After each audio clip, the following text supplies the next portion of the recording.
The war drags on, and for much longer than most of the political class and virtually all of the media class seem to appreciate. This war began in 2014. 8 long years of bloody attrition has been taking place in Ukraine.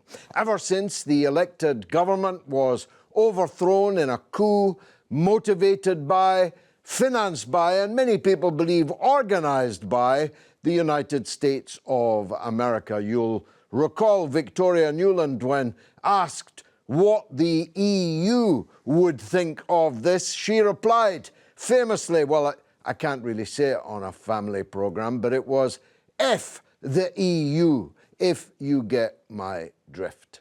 This war has cost the lives of many thousands of people. 14,000 in the eastern part of Ukraine between 2014 and February of this year alone. But the proximate reason for this debate and debates all over the world are that the Russian forces entered the country with war aims that may or may not have already been realized. The question we're asking here today is, what will bring the Ukraine war to an end? And we've all got different points of view on that. Some think that it shouldn't come to an end.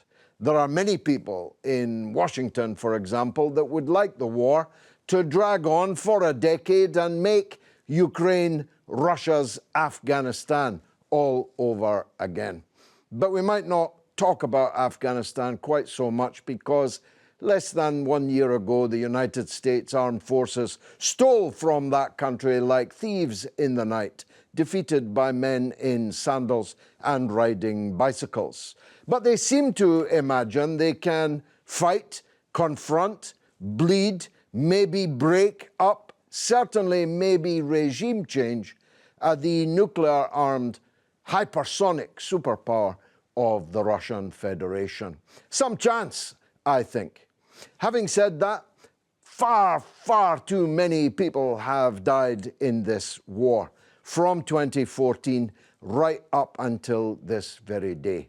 Died on both sides, killed by both sides. Allegations of war crimes thick in the air. Many of them bogus, some of them undoubtedly real.